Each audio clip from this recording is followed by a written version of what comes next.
সমাগত বিধানসভা নিৰ্বাচন 2026 ৰাজ্যখনৰ প্ৰতিটো প্ৰান্তত প্ৰতিটো ৰাজনৈতিক দলে নিজৰ প্ৰচাৰ আৰম্ভ কৰিছে। শাসক বিৰোধী উভয় পক্ষই নামি পৰিছে নিৰ্বাচনৰ প্ৰচাৰত। আমি ৰাজ্যখনৰ প্ৰতিটো প্ৰান্তলৈ গৈছিলো য'ত বৰ্তমান ভাজপা চৰকাৰখনৰ কামকাজ বা উন্নয়নৰ সন্দৰ্ভত জনসাধাৰণৰ মন্তব্য ল'বলৈ চেষ্টা কৰিছিলো।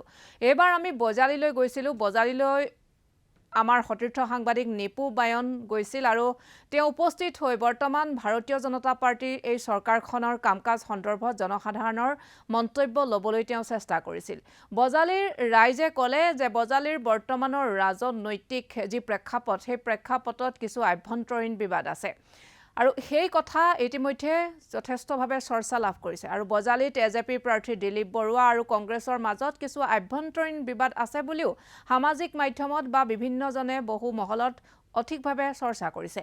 কংগ্ৰেছৰ যিগৰাকী স্থানীয় নেত্ৰী গীতা দেৱী আৰু জিলা সভাপতি গুপ্তমণি শৰ্মাৰ মাজতো আভ্যন্তৰীণ বিবাদৰ কথা বিভিন্ন মহলত চৰ্চা থকাৰ হেতুকে ৰাইজক এই সন্দৰ্ভত আমি প্ৰশ্ন উত্থাপন কৰিছিলোঁ যে সঠিকভাৱে এই তেওঁলোকৰ মাজত আভ্যন্তৰীণ বিবাদ আছে নে নাই। তেতিয়া ৰাইজে ক'লে যে আমাৰ ইয়াত আজিলৈকে কংগ্ৰেছৰ কোনো মিলাপ্ৰীতি নাই আৰু কংগ্ৰেছৰ নিজৰ মাজতে সিহঁতৰ নিজৰ মাজতে খামখেলি কাজিয়া। গতিকে তাত প্ৰাৰ্থিত্ব দি তেওঁলোকে কি লাভ কৰিব, জয়লাভ কৰাৰ কি আশা কৰিছে সেইটো আমি নাজানো। আমাৰ ধৰক বেলেগ পাৰ্টীৰ আমি দেখা পাইছোঁ, ধৰক বিজেপি প্ৰাৰ্থীৰে ধৰক গাঁৱে গাঁৱে বুথ আছে, কিবা আছে, সংযোগ আছে, সকলোৰ লগতে মিলাপ্ৰীতি আছে। আমাৰ কংগ্ৰেছততো একো আমি শুনাই নাই। কংগ্ৰেছ এজেপি হওক তেওঁলোকৰ একো বুথ থকা কিবা থকা আমি শুনাই নাই। আজিলৈকে ক'তো মিটিং পতা দেখা নাই।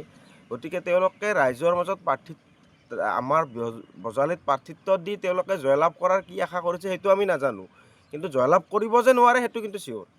আমাৰ হয়তো ইয়াত বেছিভাগ ৰাইজে আমাৰ এজেপি বিজেপিৰ প্ৰতি খুবেই আকৃষ্ট আৰু যদি আমাক এজিপি বা বিজেপিৰ যিকোনো এজন প্ৰাৰ্থী দিয়ে তেওঁ জয়লাভ কৰাটো একদম চিয়'ৰ। আৰু ৰঞ্জিত দাস ডাঙৰীয়া আমাৰ ইয়াৰ আছিল। ৰঞ্জিত দাস ডাঙৰীয়াক যদি টিকট দিয়ে তেতিয়াহ'লেতো ৰঞ্জিত দাস ডাঙৰীয়াটো বিনা প্ৰতিদ্বন্দ্বী, কোনো প্ৰতিদ্বন্দ্বীয়ে নাহে তেওঁৰ এগেইনষ্টে। কাৰণ তেওঁ যোৱাবাৰো তেওঁ ভালেখিনি ভোটৰ ব্যৱধানত জয়লাভ কৰিছিল। গতিকে এইবাৰো তেওঁ ভালেখিনি ভোটৰ ব্যৱধানতে জয়লাভ কৰিব যদি ৰঞ্জিত দাস দিয়ে।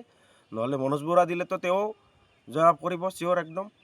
নতুবা আমাৰ যদি এজিপিৰ পৰা কোনোবা দিয়ে তথাপিতো আমাৰ এজিপি বিজেপি যিহেতু মিত্ৰ, গতিকে তেওঁলোকৰো জয়লাভ কৰাটো একদম। কংগ্ৰেছ নামেই নাই, সিহঁতৰ দলৰে মিল নাই, ওপৰ মহলৰ দলৰ মিল নাই, আমাৰ অসমৰ দলৰ মিল নাই। গতিকে কংগ্ৰেছৰ কথা ভাবি লাভে নাই। এই বিবাদ 2025 চনৰ জিলা পৰিষদ নিৰ্বাচন অৰ্থাৎ পঞ্চায়ত নিৰ্বাচনৰ পিছত অধিকভাৱে স্পষ্ট হৈ উঠিছে। বজালী অঞ্চলত কংগ্ৰেছ নেতাসকল আৰু ৰাইজৰ মাজত কিছু সংযোগৰ অভাৱ বা ৰাইজৰ সৈতে কংগ্ৰেছৰ নেতাসকলে বা কংগ্ৰেছে গভীৰ সম্পৰ্ক নৰখাৰ অভিযোগ উত্থাপন হৈছে। সাম্প্ৰতিক ৰাজনৈতিক চৰ্চাত প্ৰায়ে উত্থাপন হয় এই অভিযোগ। ই কংগ্ৰেছৰ দুৰ্বলতাৰ এক অংশ বুলি বিভিন্নজনে অভিযোগ উত্থাপন কৰিছে। এজিপি আমাৰ মিত্ৰজোঁটৰ কথা কওঁ, আমাৰ আচলতে এইটো এ গ্ৰেডৰ মানে আমাৰ সমষ্টিটো, এইটো আমাৰ পাটাচাৰকুছি পূৰ্বৰ বৰ্তমান বজালী সমষ্টি। বহুত কথা ক'ব পাৰে, কিন্তু আমাৰ যি শাসক দলক যদি মই যিহেতু প্ৰতিনিধিত্ব কৰোঁ, গতিকে আমি এইটো ক'ব লাগিব আমাৰ এটা এ গ্ৰেডৰ সমষ্টি। আমাৰ বুথ পৰ্যায়ৰ পৰা শক্তি কেন্দ্ৰ মণ্ডল পৰ্যায়লৈকে, তাৰপিছত আমাৰ দুখনকৈ মিউনিচিপালিটি, আমাৰ পঞ্চায়ত প্ৰতিনিধি, প্ৰতিখন পঞ্চায়তৰ সভাপতি, আঞ্চলিক পঞ্চায়তৰ সদস্য চববিলাকে আমাৰ। গতিকে ইয়াতে বিৰোধীৰ প্ৰশ্ন কোনো কাৰণত ইয়াতে নাহে। আৰু মুখ্যমন্ত্ৰী মহোদয়ে কৈছে যে বিৰোধী ঐক্য মঞ্চ এইটো এটা ক্লাব বুলি কৈছে। পাটাচাৰকুছি বা বৰ্তমানৰ বজালীত ক্লাবটো দূৰৰ কথা, ক্লাব হ'ব লাগিলেও তাতে সভাপতি সম্পাদক এক্সিকিউটিভ কমিটি এখন লাগে। কিন্তু ইয়াৰে দুই এটা বিৰোধী দলত আমি দেখা পাইছোঁ, নাম নলওঁ মই, সেই ক্লাবৰ সভাপতি সম্পাদক আছে কিন্তু তাৰে এক্সিকিউটিভ কমিটিয়ে নাই। গতিকে বিৰোধীৰ প্ৰশ্ন ইয়াতে কোনো নাহে। অৱশ্যে আমাৰ এই সমষ্টিটোত আমি প্ৰতিজন বিজেপি কাৰ্যকৰ্তাই আমাৰ সন্মানীয় ৰঞ্জিত দাস ডাঙৰীয়াক বিচাৰোঁ।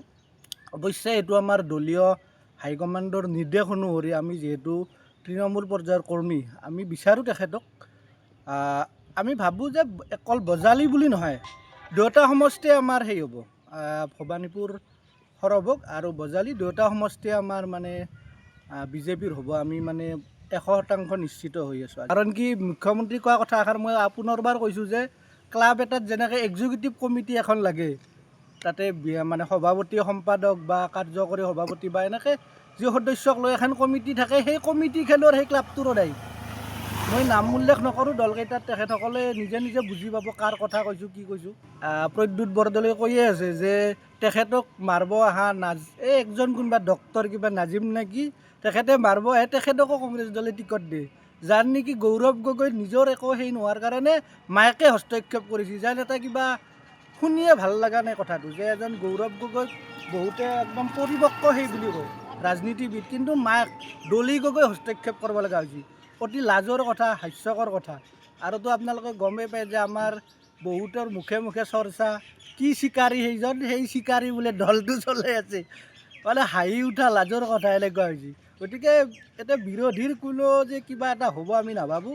যোৱাবাৰৰ তুলনাত এইবাৰ ভালেই হ'ব, কাৰণ মুখ্যমন্ত্ৰী মহোদয়ে কৈয়ে আছে যে আমাৰ 90ৰ পৰা 100খন, মইতো ভাবোঁ 100ৰ ওপৰত যাব, চেঞ্চুৰীৰ ওপৰত পাৰ কৰিব বুলি আমি ভাবোঁ। বজালীবাসী হিচাপত গৌৰৱান্বিত যে আমাৰ বজালী সমষ্টিত কংগ্ৰেছৰ কোনো অস্তিত্ব নোহোৱা হৈছে, AJPৰ কোনো অস্তিত্ব নোহোৱা হৈছে। তেওঁলোকৰ মাজতে সংঘাত হৈ আছে বৰ্তমানলৈকে। আৰু যোৱাকালিও দেখিলোঁ বিন্নাকানি সমষ্টিত কংগ্ৰেছৰ মাৰপিট হ'ব ধৰিছে। ইতিমধ্যে ৰাজীৱ ভৱনত বেনাৰ চব পোষ্টাৰ ফালি পেলাইছে, ৰকিবুল হুছেইনৰ ফটো পৰ্যন্ত ভৰিৰে মোহাৰি পেলাইছে। গতিকে আমাৰ বজালীত কংগ্ৰেছৰ কোনো অস্তিত্ব নাই। আমাৰ BJP বা AJP যিকোনো এজন প্ৰাৰ্থীয়ে বিপুল ভোটত জয়যুক্ত হ'ব। আৰু শুনিব পাইছোঁ যে AJPৰ পৰা দিলীপ বৰুৱা প্ৰতিদ্বন্দ্বিতা কৰিম বুলি ভাবি আছে। ইতিমধ্যে শুনিব পাইছোঁ সমুদ্ৰ পাটগিৰিও AJPৰ পৰা টিকট বিচাৰিছে।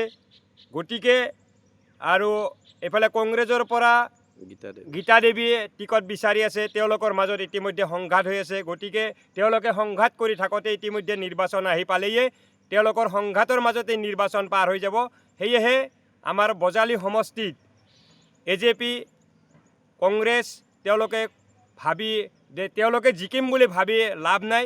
গতিকে আমাৰ বজালীৰ পৰা এজন AJP হওক BJP হওক ওলাই যাব বুলি মই আশাবাদী প্ৰকৃত বজালীয়ান হিচাপে।